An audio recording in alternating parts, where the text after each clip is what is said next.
مدرسہ حدیقۃ العلوم باشائل کا یہ سالانہ جلسہ ہے اور آپ سب کی جو اس ادارے کے ساتھ والہانہ محبت اور عقیدت ہے وہ بالکل کھلی ہوئی ہے۔ ہر نیا آنے والا شخص یہ محسوس کرتا ہے کہ علاقے کے مسلمانوں کا اس ادارے سے جذباتی لگاؤ اور تعلق ہے۔ اس کی مقبولیت، اس ادارے کی کارکردگی اور مسلمانوں کے اندر اس ادارے کی محبت یوں ہی نہیں ہوئی ہے، بلکہ اس کے پس پردہ اس کے بانیوں کا اخلاص۔ حضرت مولانا شہید احمد صاحب رحمۃ اللہ علیہ، جو حضرت مولانا محمد علی صاحب رائے پوری رحمۃ اللہ علیہ کے اجل خلفاء میں تھے، اور تواضع، خاکساری، اپنے آپ کو حقیر سمجھنا اور دوسروں کو عزت دینا مولانا کا شعار تھا، مولانا کی پہچان تھی۔ یہی وجہ ہے کہ جو بھی بات مولانا فرماتے تھے دل سے نکلتی تھی تو سننے والے کے دل پہ جا کے لگتی تھی۔ دل سے جو بات نکلتی ہے اثر رکھتی ہے، پر نہیں طاقت پرواز مگر رکھتی ہے۔ میرے محترم بزرگوں اور دوستوں اور بھائیوں، آپ حضرات نے اس ناچیز کو، اس جلسے کا اصل مہمان، پردھان اتتھی آپ نے بنایا۔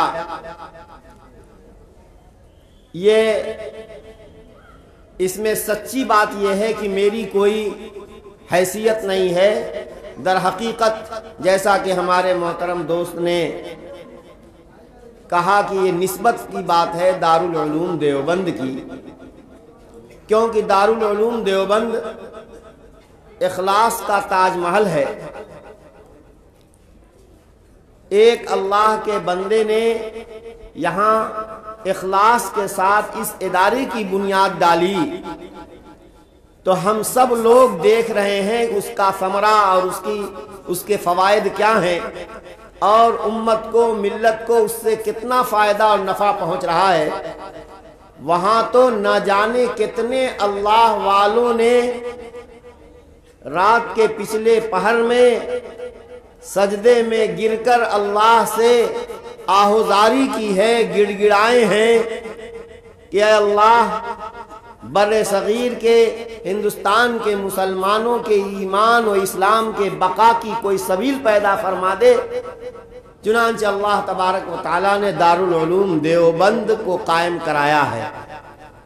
اسی لیے اس کو اخلاص کا تاج محل کہا جاتا ہے۔ اور آج پورے عالم میں دارالعلوم دیوبند کا فیض پھیلا ہوا ہے۔ دنیا میں کہیں بھی صحیح العقیدہ، صحیح فکر کے حامل لوگ دین اسلام کی جو خدمت کر رہے ہیں، ان کا بالواسطہ یا بلا واسطہ تعلق اور رشتہ دارالعلوم دیوبند سے ہے۔ دارالعلوم دیوبند کے فکر و منہاج پر چلنے والے بہت سے مدارس ہیں۔ آپ کا یہ مدرسہ بھی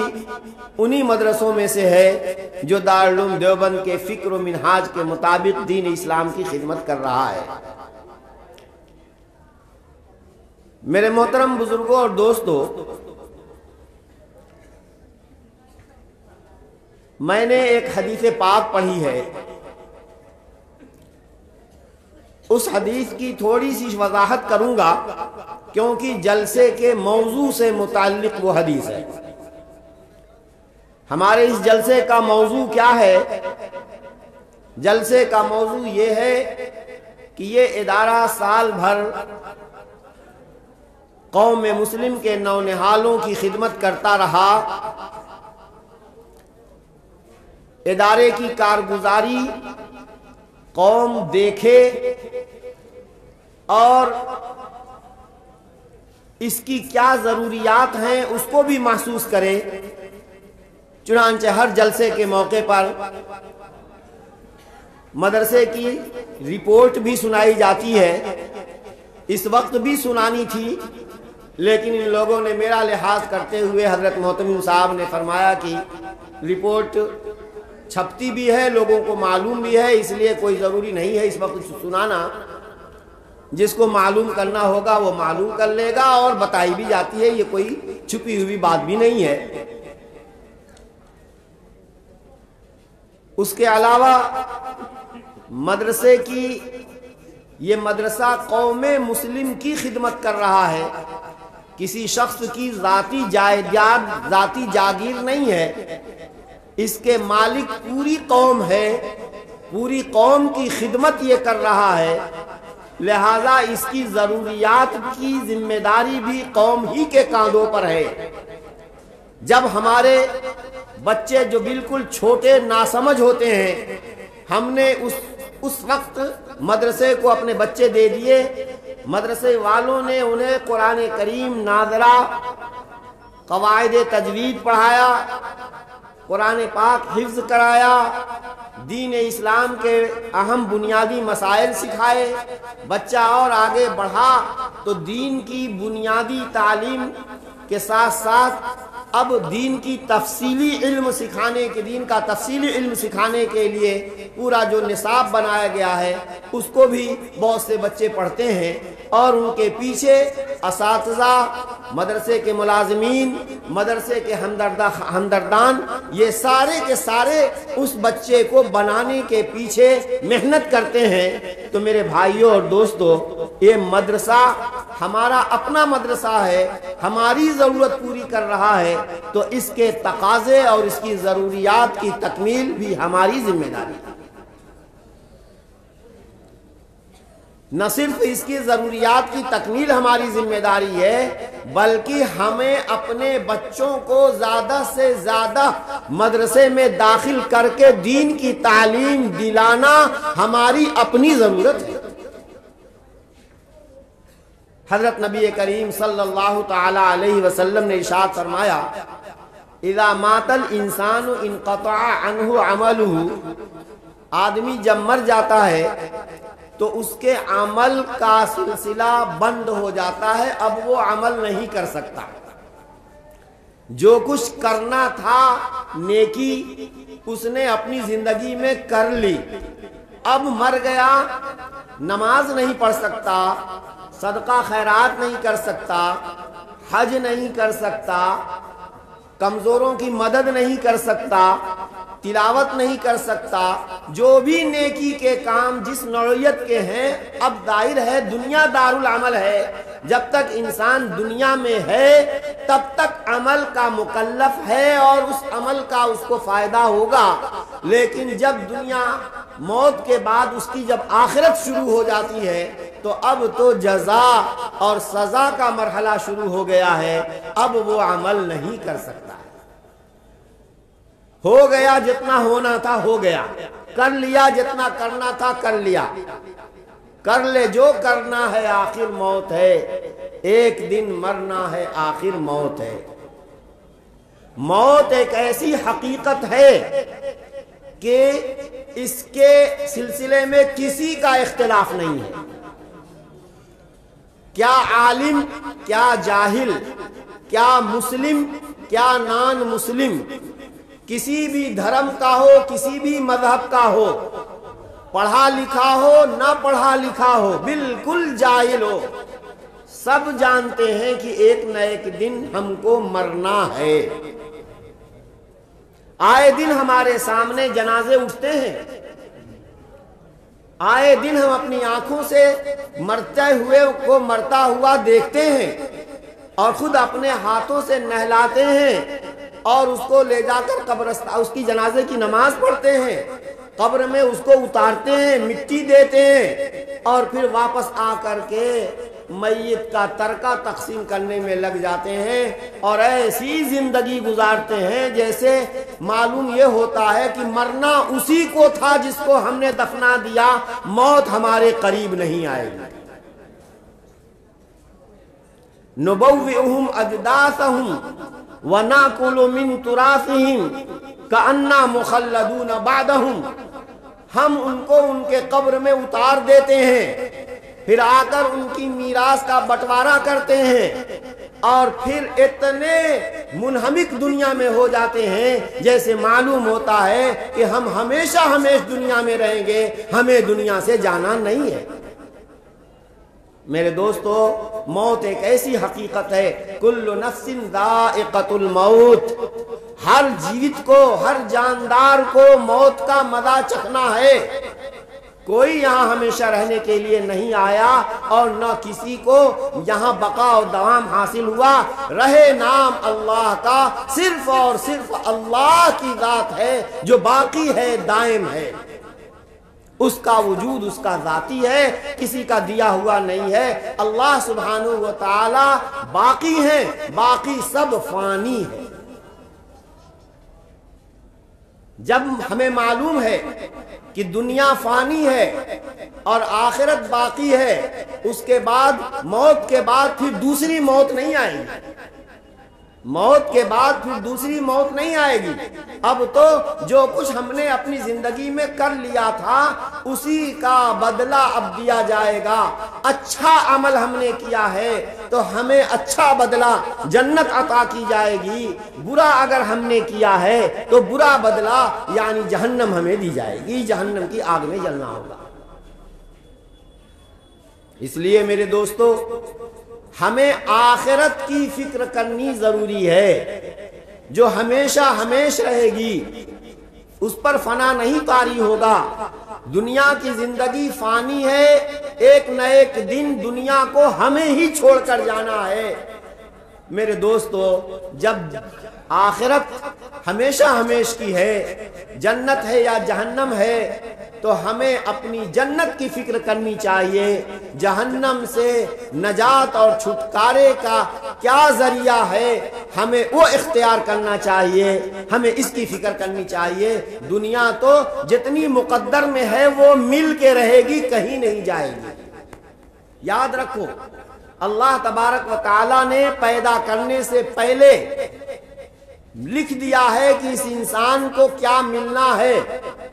اور پھر ہر سال اس کی تجدید ہو جاتی ہے شب قدر میں، اور رزق کی تقسیم ہو جاتی ہے۔ جتنا اللہ کی طرف سے بانٹ کر مقدر کر دیا گیا ہے، خدا پاک کی قسم نہ اس سے کم ملے گا نہ اس سے زیادہ ملے گا۔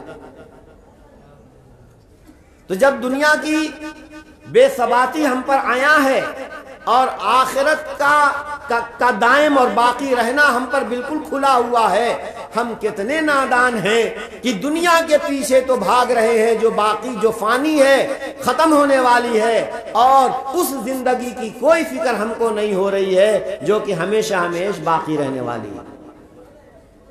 حضرت نبی کریم صلی اللہ تعالی علیہ وسلم نے اس حدیث پاک میں فرمایا کہ اگر بندہ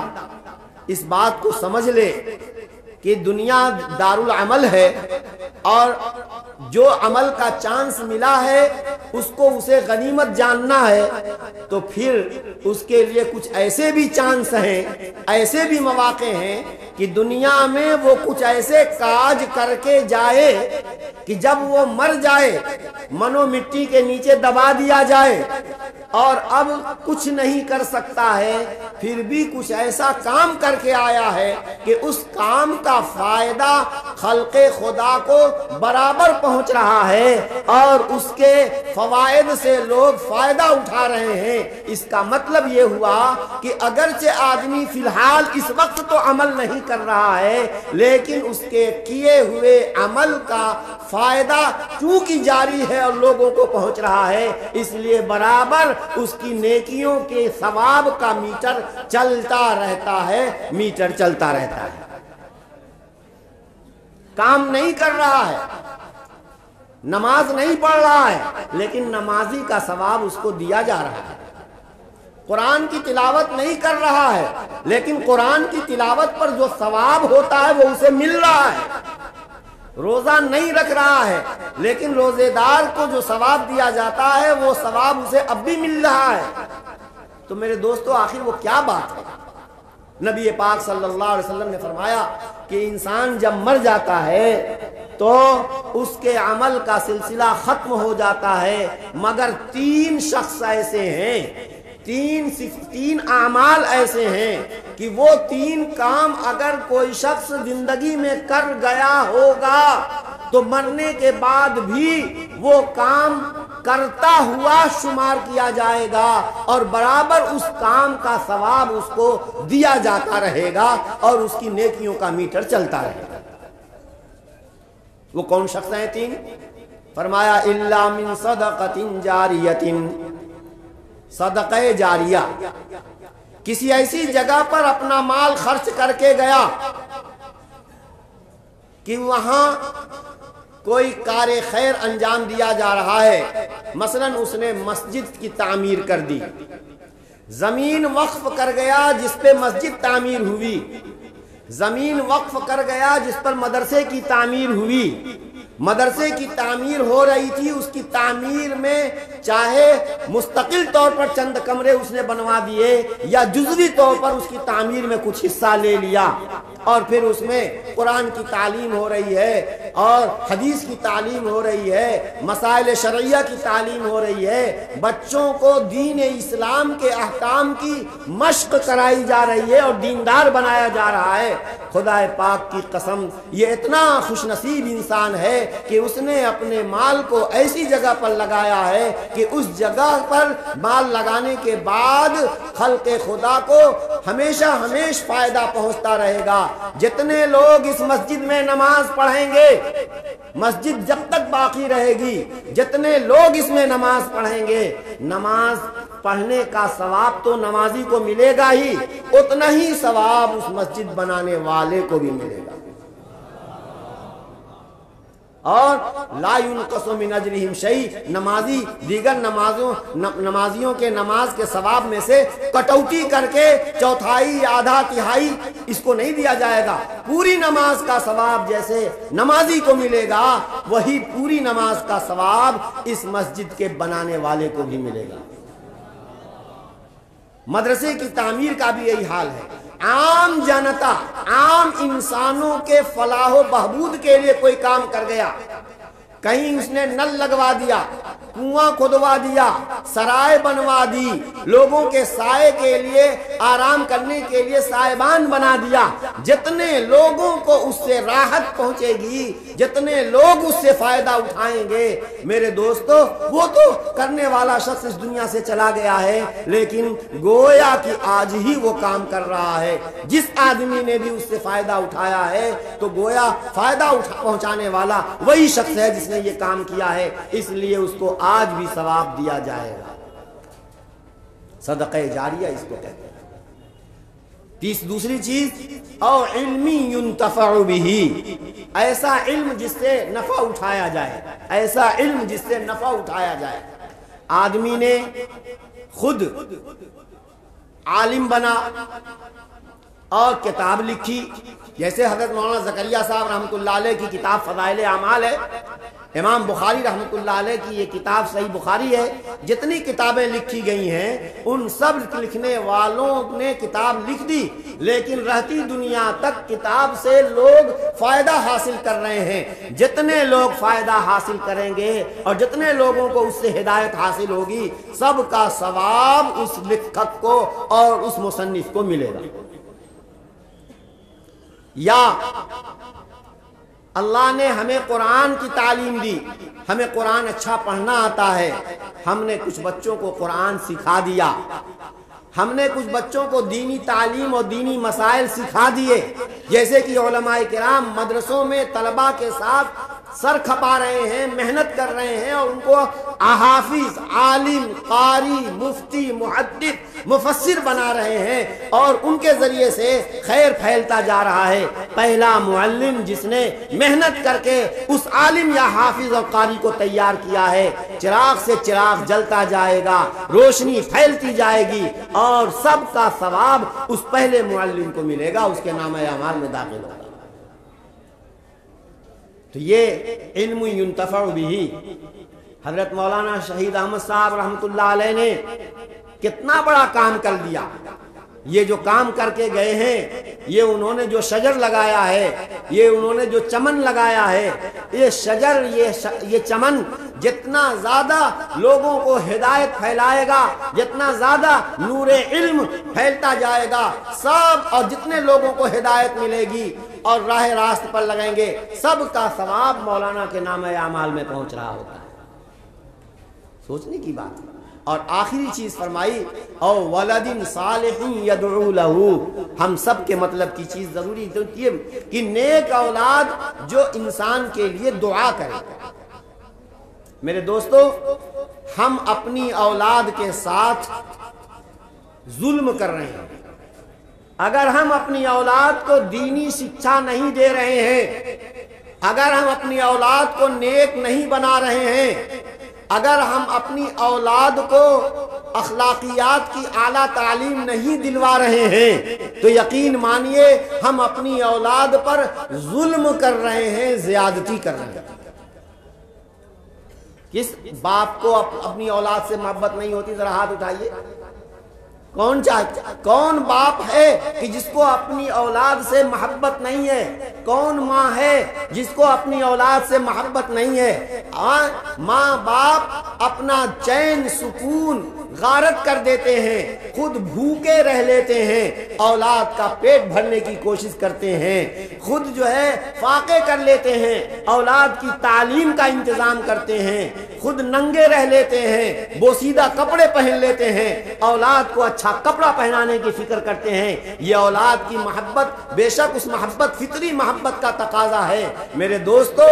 بے شک اس محبت کا تقاضا یہ ہے کہ اولاد کی دنیاوی زندگی کے ساتھ ساتھ اخروی زندگی جو ہمیشہ ہمیش کی زندگی ہے، ہم اولاد کی اس زندگی کی بھی فکر کریں، تب جا کر ہم اولاد کا حق ادا کرنے والے ہوں گے۔ اولاد کو ہم کانوینٹ کے اسکولوں میں داخل کرتے ہیں، ہم اولاد کو کالجز یونیورسٹیوں میں داخل کراتے ہیں، ٹھیک ہے، یہ ایک ہنر ہے۔ جیسے آپ اور پیشے اور چیزیں، بڑھئی کا پیشہ اور لوہاری کا پیشہ، کاشتکار کسان کھیتی کا کاروبار، اس کا طریقہ، تو یہ ایک ہنر ہے۔ ظاہر ہے کہ جس کا جو کام ہوتا ہے وہ اپنے بچوں کو وہ کام سکھاتا ہے تاکہ وہ کام کر کے وہ اپنا پیٹ پال سکیں اور وہ اپنی زندگی گزار سکیں، باعزت زندگی گزار سکیں۔ تو ہم اپنے بچوں کی دنیا کو باعزت بنانے کے لیے اعلیٰ اور اونچی ایجوکیشن اور تعلیم کی بہت فکر کرتے ہیں، بلکہ ہمیں بعض دفعہ ڈونیشن، بڑا سے بڑا ڈونیشن دینا ہوتا ہے تو اپنی زمین کا کچھ حصہ فروخت کر کے ڈونیشن بھرتے ہیں تاکہ میرے بچے کا یونیورسٹی میں اور کالج میں داخلہ ہو جائے۔ کیوں؟ اس لیے کہ ہم جانتے ہیں کہ بچہ جب پڑھ لکھ کر کے آئے گا، ڈاکٹر بن کے آئے گا، انجینئر بن کر کے آئے گا، تو اس کی آمدنی اتنی زیادہ ہوگی کہ صاحب ایک دم جو ہے پھلے پھولے گا اور کوئی کمی نہیں رہے گی۔ بے شک دنیا کے بنانے کی فکر آپ کریں، لیکن دنیا فانی ہے، یاد رکھیں، کچھ ہی دن تک وہ آپ کی اولاد اس سے نفع اٹھا سکے گی، اس کے بعد یا تو دنیا اسے چھوڑ دے گی یا وہ دنیا اس کو چھوڑ دے گا۔ اصل چیز کیا ہے؟ آخرت ہے، آخرت، جنت اور جہنم۔ ذرا یہ تو دیکھیں، ہم نے اس کو بہت کچھ بنایا، لیکن کیا ہم نے اسے مسلمان بنایا؟ ہم نے اسے بہت کچھ بنایا، لیکن کیا ہم نے اسے اخلاقیات کا حامل بنایا؟ ہم نے اسے بہت کچھ بنایا، لیکن کیا اس کے اندر خدمت خلق کا جذبہ پیدا کیا؟ میرے دوستو، معاملہ یہ اتنی کڑوی حقیقت ہے کہ زیادہ سے زیادہ مال خرچ کر کے جو لوگ تعلیم حاصل کرتے ہیں اور اس کے بعد انہیں جو ملازمت ملتی ہے تو اس یا یہ کہ وہ خود کوئی اپنا کاروبار کھڑا کر دیتے ہیں، اپنا ہاسپٹل قائم کر دیتے ہیں یا اپنا کوئی ادارہ قائم کر دیتے ہیں، تو زندگی بھر کا حساب جلد سے جلد لینے کے چکر میں نہ جانے کیسے کیسے طریقے اختیار کرتے ہیں کہ مہذب طریقے پر جیب قطرہ جیسے جو جیب کاٹتے ہیں تو مہذب طریقے سے ایک ڈکیتی اور مہذب انداز کی ایک کیا نام ہے کہ جیب تراشی کا کام ہوتا ہے۔ اور کیا ہوتا ہے، مریض مر رہا ہوتا ہے، گھر کے لوگ گڑ گڑا رہے ہوتے ہیں، ڈاکٹر آپریشن کرنے کے لیے تیار نہیں ہوتا ہے، حالانکہ ان کے پاس کچھ ایسے فنڈ ہوتے ہیں، ایسے ذرائع ہوتے ہیں کہ اس غریب کا اچھا علاج کر سکتے ہیں، لیکن دل ہے اتنا سخت ہو گیا ہے کہ اتنا بھرو گے تب مریض پر ہاتھ لگے گا، ورنہ مریض پر ہاتھ نہیں لگے گا۔ میرے دوستو، اگر ہم نے انسانی ہمدردی سیکھی ہوتی، انسانی ہمدردی سکھائی ہوتی اور کسی مجبور کو اور کسی تنگ دست کو سہارا دے دینے کا ثواب سمجھایا اور بتایا ہوتا، خدا پاک کی قسم یہ پڑھ لکھ کر کے ہمارا یہ لڑکا جہاں دنیا اچھا دنیا کمانے والا ہوتا، وہیں انسانیت کا ہمدرد اور خیرخواہ بھی ہوتا۔ میرے دوستو، انسانی ہمدردی اور خیرخواہی حقیقت میں اخلاقیات کی جو تعلیم ہوتی ہے وہ ان مدرسوں کے اندر ہوتی ہے۔ اگر ہم اپنے بچوں کو دیندار بنائیں گے، نیک بنائیں گے، دین کا علم سکھائیں گے، میرے دوستو آئے دن کا تجربہ ہے کہ جو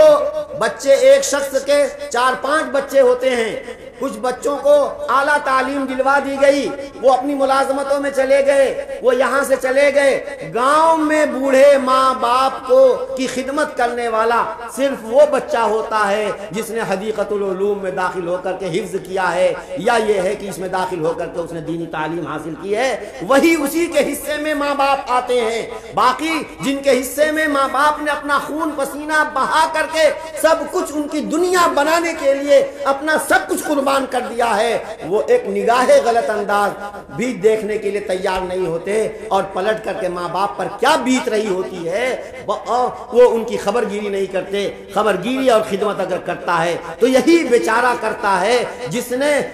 گویا غربت کے ساتھ اور انتہائی مفلوک الحالی کے ساتھ گویا مدرسے کے بہت روکھا سوکھا پھیکا کھا کر کے جس نے جو کچھ علم حاصل کیا ہے، قرآن کا علم، دین کا علم، وہی ماں باپ کی خدمت بھی کرتا ہے۔ میرے بھائیوں اور دوستو، ہم اپنی اولاد کی دنیا کی فکر کریں، لیکن ساتھ ساتھ یہ بھی فکر کریں کہ مرنے کے بعد میری اولاد کا کیا ہوگا۔ اگر ہم نے اپنی اولاد کو دیندار بنایا، دین کا علم سکھایا، تو صحیح معنوں میں ہم اپنی اولاد کا حق ادا کرنے والے ہوئے۔ باقی سب کچھ بنا دیا، دیندار نہیں بنایا اور دین کا علم نہیں سکھایا، خدا پاک کی قسم ہم نے ظلم کیا ہے، اور کل قیامت کے دن یہ اولاد ہمارے ہی خلاف مقدمہ دائر کرے گی کہ اے اللہ، میرے ماں باپ نے مجھے دین سے ناواقف رکھا، قرآن نہیں پڑھایا،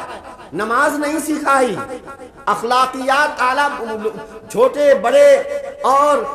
کیا نام ہے کہ پڑوسی اور جن سے ہمارے تعلقات ہوں ان کے کیا حقوق ہیں، انسانوں کے حقوق ہمیں نہیں سکھائے، جس کی وجہ سے میرے اوپر لوگوں کے مقدمات ہیں، اس کا سبب صرف اور صرف میرے ماں باپ ہیں۔ اس لیے میرے بھائیوں اور دوستو، اگر واقعتاً ہمیں اپنی اولاد سے محبت ہے اور یقیناً ہے، تو ہمیں اپنی اولاد کو نمبر 1 پر مسلمان بنانے کی فکر کرنی ہوگی، کیونکہ ارتداد اور دہریت اور گمراہی منہ پھاڑے کھڑے ہوئے ہیں، اور کسی طریقے سے اسلام کا نام و نشان مٹ جائے، مسلمان کا وجود ختم ہو جائے، اللہ کی عبادت نہ کر کے سینکڑوں بتوں کی پوجا کی جانے لگے، اس کی باقاعدہ مہم شروع ہو گئی ہے۔ لیکن میرے بھائیوں اور دوستو، اللہ تبارک و تعالی نے راستہ کھلا رکھا ہے۔ یہ مدارس اسلامیہ خدا پاک کی قسم بر صغیر کے مسلمانوں کے لیے بہت بڑی نعمت ہے۔ اگر یہ قومی مدارس نہ ہوتے، یہ آزاد مسلمانوں کے چندوں پر چلنے والے یہ آزاد مدارس نہ ہوتے، تو کب کا دین اسلام یہاں سے مٹ گیا ہوتا، جس طریقے سے کہ اسپین اور اندلس اور غرناطہ اور اشبیلیا اور قرطبہ سے مٹ چکا۔ وہاں وہ اسلامی آثار کے کھنڈرات موجود ہیں، لیکن ایک سجدے کے لیے ترس رہے ہیں، کوئی لا الہ الا اللہ پڑھنے والا وہاں موجود نہیں ہے۔ تو میرے بھائیوں اور دوستو، ہم اپنی اولاد کو دیندار بنائیں، اور سنیے، جب ہم اپنی اولاد کو دیندار بنائیں گے، نیک بنائیں گے، تو اس پر اللہ کا وعدہ ہے۔ اللہ کہتا ہے وَهُوَ يَتَوَلَّى الصَّالِحِينَ، اللہ نیکوں کا ذمہ دار ہے۔ ماں باپ کی نیکی سے اولاد کو فائدہ پہنچتا ہے، اور اولاد کی نیکی سے ماں باپ کو فائدہ پہنچتا ہے۔ فرمایا میرے آقا صلی اللہ علیہ وسلم نے، او ولد صالح یدعو لہ، انسان جب مر جاتا ہے اور نیک اولاد چھوڑ کر مرتا ہے تو وہ نیک اولاد گاہے بگاہے ماں باپ کے لیے دعا کرتی ہے، گاہے بگاہے صدقہ خیرات کرتی ہے، اس کا ثواب ان کو پہنچاتی ہے، موقع بموقع قرآن پاک پڑھ کر اس کا ثواب اپنے ماں باپ کو بھیجتا ہے، جس کی وجہ سے باپ مر چکا ہے، اور چونکہ یہ اولاد نیک ہے، فطرت میں اس کی نیکی شامل ہو گئی ہے، جتنا کام کرے گا نیکی کا کام کرے گا، ایصال ثواب نہ بھی کرے، بچوں کو تعلیم دے رہا ہے، لوگوں کی خدمت کر رہا ہے، قوم مسلم کی خدمت کر رہا ہے، یقین مانو جتنا بھی خیر کا کام اس سے انجام پا رہا ہے، سب کا ثواب اس کے ماں باپ کو ملتا ہوا ہوگا، جب اگرچہ وہ قبر کے اندر مدفون ہوں گے اور ایک لا الہ الا اللہ سبحان اللہ بھی نہیں کہہ سکیں گے، لیکن ان کی اولاد چونکہ نیک ہے، نیکی کا کام کر رہی ہے، نیکی کے راستے پر چل رہی ہے، اس لیے وہ اگر ایصال ثواب نہ بھی کرے تب بھی آٹومیٹکلی تمام اس کے نیک کاموں کا ثواب اس کے ماں باپ کو ملے گا، اور ملتا رہتا ہے حضرت۔ اور دنیا تو جو مقدر میں ہے وہ تو ملے گی ہی، بچوں کے نیک ہونے کی وجہ سے، ان کی نیکی کی وجہ سے اللہ پاک ان کو بے یار و مددگار نہیں چھوڑیں گے۔ اللہ کا اعلان ہے وَهُوَ يَتَوَلَّى الصَّالِحِينَ۔ حضرت سیدنا عمر ابن عبدالعزیز رحمۃ اللہ علیہ کا واقعہ بتا کر میں اپنی بات ختم کرتا ہوں، اور میں مدرسے کی اہمیت آپ کے دلوں میں گھسانا چاہتا ہوں۔ حضرت عمر ابن عبدالعزیز رحمۃ اللہ علیہ خلیفہ اموی ہیں، خلیفہ عادل ہیں، ان سے پہلے کے بنو امیہ کے اور بھی خلفاء تھے، انہوں نے خوب بینک بیلنس کیا، جائیدادیں بنائیں، اپنی اولاد کے لیے بہت مال چھوڑا، لیکن حضرت عمر ابن عبدالعزیز رحمۃ اللہ علیہ جب خلیفہ بنائے گئے، اللہ اکبر اللہ اکبر، جو کچھ حتیٰ کہ ان کے بیوی کا جو قیمتی جوڑا تھا جو ان کے والد نے دے رکھا تھا، جو اس سے پہلے وہ خلیفہ تھے، بیوی سے کہہ دیا کہ اپنا یہ جوڑا چونکہ تمہارے باپ نے بیت المال سے بنایا ہے، اس لیے اس جوڑے کو واپس کرو، بیت المال میں رکھا جائے گا، زیادہ سے زیادہ یہ ہوگا کہ میں اس کو خزانے میں ایک دم آخر میں رکھوا دوں گا، اگر مسلمانوں کو ضرورت پڑی اور خرچ ہوتے ہوتے تمہارے جوڑے کو بھی بیچنے، جو کہ جواہرات اور سونے اور چاندی سے مزین ہے، اگر اس کو بیچنے کی ضرورت پڑی تو وہ بھی مسلمانوں کے کام کے لیے بیچ دوں گا، اور اگر اس سے کم میں کام چل گیا، میں چلا گیا، تو میرے بعد جو آئے گا وہ چاہے گا تو تمہیں واپس کر دے گا تو واپس لے لینا، ورنہ تو میں اپنے جیتے جی اس جوڑے کو تمہیں پہننے کی اجازت نہیں دیتا۔ جب انتقال ہونے لگا ہے، بڑی سادہ زندگی گزار رہے ہیں، بڑی سادہ، روکھا پھیکا کھا رہے ہیں، کپڑوں پہ پیوند لگا ہوا ہے، شاہانہ ٹھاٹ باٹ کا سوال نہیں پیدا ہوتا۔ جب انتقال ہو رہا ہے تو خاندان کے لوگ اکٹھا ہوئے، کہنے لگے کہ ارے آپ دنیا سے جا رہے ہیں، اپنی اولاد کے لیے کیا چھوڑا آپ نے؟ کچھ بھی تو آپ نے فقیر چھوڑ کر جا رہے ہو اپنی اولاد کو۔ انہوں نے کہا سنو، میں نے مال جائیداد زمینیں نہیں چھوڑی، لیکن ایک بات بتا دوں کہ میں نے اپنی اولاد کو نیک بنایا ہے۔ کیا بنایا ہے؟ اپنی اولاد کو دیندار اور نیک بنانے کی کوشش کی ہے، اور میرا یقین ہے کہ اللہ کا وعدہ ہے وَهُوَ يَتَوَلَّى الصَّالِحِينَ، اللہ میرے ان نیک بچوں کو ضائع نہیں کرے گا، اللہ میرے ان بچوں کا ذمہ دار ہے، تمہیں فکر کرنے کی اور مجھے فکر کرنے کی ضرورت نہیں ہے۔ مورخ لکھتا ہے حضرت عمر بن عبدالعزیز رحمۃ اللہ علیہ دنیا سے چلے گئے، اور کتنا چھوڑ کے گئے ہیں؟ ورثہ کتنا تھا، ترکہ کتنا تھا؟ اتنا کم کہ ایک ایک لڑکے کے حصے میں 16 درہم، اور ایک ایک لڑکی کے حصے میں 8 درہم وراثت میں ملا ہے کل۔ خلیفہ مومنین،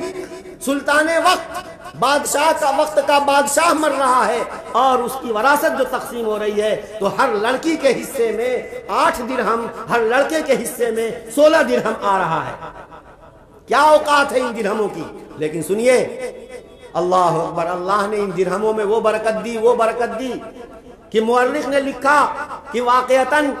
ان لڑکوں کے کاروبار میں اللہ نے اتنی برکت دی کہ ایک ایک لڑکا 40 مجاہدوں کو مع ساز و سامان، گھوڑے، ہتھیار اور سفر خرچ کے 40 مجاہدوں کو سالانہ روانہ کرتا تھا اور ان کے مال میں کوئی کمی نہیں ہوتی تھی۔ اتنا زیادہ اللہ کے راستے میں خرچ کرنے کا ان کا حوصلہ تھا اور اتنی برکت ہوتی تھی۔ اور دوسری طرف ان سے پہلے کے بنو امیہ کے وہ خلفاء جنہوں نے خوب جائیدادیں چھوڑی، بڑا بینک بیلنس چھوڑا، مالدار بنا کر اپنی اولاد کو گئے، دھیرے دھیرے ان کے مالوں میں اتنی بے برکتی ہوئی کہ بنو امیہ کی جامع اموی دمشق کی سیڑھیوں پر کھڑے ہو کر مورخ نے لکھا کہ ایسے فقراء کو ہم نے دیکھا کہ وہ دہائی دے رہے ہیں کہ اے لوگوں، یہ جامع مسجد ہمارے پرجنوں نے اور ہمارے بڑوں نے بنوایا ہے، انہی کی ہم اولاد ہیں، اللہ کے واسطے ہمیں بھیک دے دو۔ یعنی اس جامع مسجد کے بنانے والے بادشاہوں کا کی دہائی دے کر، حوالہ دے کر ان کی اولاد عام مسلمانوں سے چندہ اور بھیک مانگ رہی ہے، اور جس نے اپنی اولاد کو کچھ نہیں دیا تھا، کچھ نہیں چھوڑا تھا لیکن نیک بنایا تھا، اس کی اولاد بادشاہ بن گئی ہے۔ میرے بھائی اور دوستو، رزق کا ذمہ اللہ کے ہاتھ میں ہے۔ ہم اپنی اولاد کو نیک بنائیں گے، دیندار بنائیں گے، اس پر اللہ کا وعدہ ہے۔ اللہ دینداروں کو اور نیکوں کو ضائع نہیں کرتا، میرے، تمہارے اور ان کے دل میں ڈالے گا۔ یہ خود جھک مار کر اپنی ان کی ضرورتیں ان تک پہنچائیں گے۔ اللہ نے وعدہ کر رکھا ہے، وَمَا مِن دَابَّةٍ فِي الْأَرْضِ إِلَّا عَلَى اللَّهِ رِزْقُهَا، روئے زمین پر کوئی جیوت نہیں ہے مگر اس کے رزق کا ذمہ اللہ نے لے رکھا ہے۔ اور خاص طور سے جب ہم ان کو متقی بنائیں گے، دیندار بنائیں گے، نیک بنائیں گے تو یقین مانیے اللہ انہیں ضائع نہیں کریں گے، اللہ ان کی ضرورتیں غیب سے پوری کریں گے۔ اس لیے میرے بھائیوں اور دوستو، اپنی اولاد کو ہم دیندار بنائیں، ایماندار بنائیں، علم دین کے زیور سے آراستہ کریں۔ مدرسہ حدیقۃ العلوم میں، اور الحمدللہ اللہ ہمارے بزرگوں کی قبروں کو نور سے بھر دے، اللہ ان کے درجات کو بلند فرمائے، جنہوں نے چپے چپے پر، گاؤں گاؤں، قریہ قریہ اور مدارس قائم کیے ہیں، مکتب قائم کیے ہیں، اور آج بھی کثرت سے وقت کا تقاضا یہ ہے کہ مکاتب قائم کیے جائیں۔ یہ مدرسہ حدیقۃ العلوم ایک مرکز ہے، لیکن اس کے ذیل میں آس پاس کی بستیوں میں ہزاروں مکاتب چلنے چاہیے کہ ان مکاتب جس بستیوں کے لوگ کمزور ہیں اور معلم کا خرچہ نہیں اٹھا سکتے، حدیقۃ العلوم کو چاہیے کہ ایسی جگہوں پر وہ مکتب قائم کریں، معلم کی تنخواہ کا انتظام کریں، باقاعدہ اس پر آدمی نگراں مقرر کریں، اس کا امتحان لیا کریں۔ یہ سب جب مکاتب کے ذریعے سے ہم جال پھیلا دیں گے میرے دوستو، تو جو بچے ہمارے یونیورسٹیوں میں جائیں گے، کالجوں میں جائیں گے، دوسرا کوئی بھی کسی بھی سائڈ میں، سیاست میں جائیں گے، کہیں بھی جائیں گے، چونکہ ہم نے بیج بویا ہے ایمان کا ان کے اندر، ہم نے ان کے اندر دین کا شعور پیدا کیا ہے، ہم نے انہیں دین اسلام کے موٹے موٹے مسائل بچپن ہی میں سکھا دیے ہیں، لہذا وہ کہیں بھی جائیں گے کالج یونیورسٹی میں کتنی ترقی کر لیں گے، وہ مومن رہیں گے اور حالات سے متاثر نہیں ہوں گے اور احساس کمتری کا شکار نہیں ہوں گے۔ کوئی لاکھ ان کو ہلانے کی کوشش کرے گا، ان کے ایمان کے اندر کوئی فرق نہیں آئے گا۔ ضرورت یہ ہے کہ دہریت اور ارتداد اور اسی طریقے سے بددینی کا جو سیلاب ہے، اس پر قابو پانے کے لیے کثرت سے محلے محلے، گلی گلی مکاتب قائم کرنے کی ضرورت ہے، اسی کے ذریعے سے ہم مقابلہ کر سکتے ہیں باطل کی ان غلط تحریکوں کا۔ میرے بھائی اور دوستو، بات میری پوری ہو گئی ہے۔ مدرسہ، میں نے جو بات کہی ہے کہ بھائی مدرسہ ہمارا یہ اللہ کے فضل سے، اس میں آپ صدقہ جاریہ کا بھی موقع ہے، صدقہ جاریہ کے طور پر اس کی تعمیرات میں حصہ لے لیجئے۔ اسی طریقے سے علم ينتفع به، اپنے بچوں کو بھیجیں، یا جو پیسہ ایسا بھی ہے کہ ہمارے اولاد نہیں، ہم نہیں بھیج سکتے، تو کم سے کم ایک حافظ بنانے کا ذمہ آپ لے سکتے ہیں۔ ایک حافظ پورا شروع کرنے سے لے کر حافظ ہونے تک اس پر جتنا خرچہ آئے گا پوچھ لیجئے محترم صاحب سے، آپ اس کا خرچہ ادا کر دیں گے، وہ حافظ بن گیا۔ ایک عالم کا خرچہ جو ہوتا ہے وہ دے دیں، عالم بن گیا تو آپ واقعتاً علم ينتفع به، ایک ایسا علم چھوڑ کر دنیا سے جا رہے ہیں کہ جس سے جنتا کو اور مسلمانوں کو فائدہ پہنچے گا۔ اسی طریقے سے تیسری بات یہ کہ جو صاحب اولاد ہیں، اولاد اللہ کی امانت ہے۔ یاد رکھیے اولاد اللہ کی ہمارے ہاتھ میں امانت ہے۔ اگر ہم نے اولاد کی خدمت کی، نگرانی کی، ان کی حفاظت کی تو کل قیامت کے دن اللہ تبارک و تعالیٰ کے سامنے سرخرو رہیں گے۔ اور اگر خدا نخواستہ ہم نے ان کو سب کچھ بنا دیا، دیندار نہیں بنایا، مسلمان نہیں بنایا، ان کو ہم نے دینی تعلیم اور دینی اخلاق اور دین کے زیور سے آراستہ نہیں کیا تو یقین مانیے ہم نے اس پر ظلم کیا ہے، ہم نے اس پر ظلم کیا ہے۔ اور کل قیامت کے دن سب اولین و آخرین کے سامنے ہماری یہی اولاد جو جان سے زیادہ ہمیں عزیز تھی، اللہ احکم الحاکمین کے سامنے ہمارے خلاف مقدمہ دائر کر دے گی کہ اے اللہ میرے باپ نے تو میرے لیے بہت کچھ کیا لیکن مجھے دیندار نہیں بنایا، مجھے دیندار نہیں بنایا۔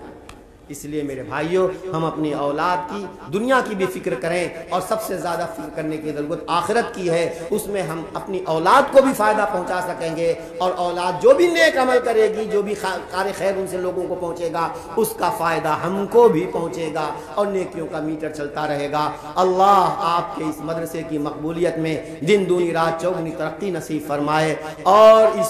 اس کے ذریعے سے ملت اسلامیہ کو زیادہ سے زیادہ فائدہ پہنچتا رہے۔ وآخر دعوانا الحمدللہ رب العالمین۔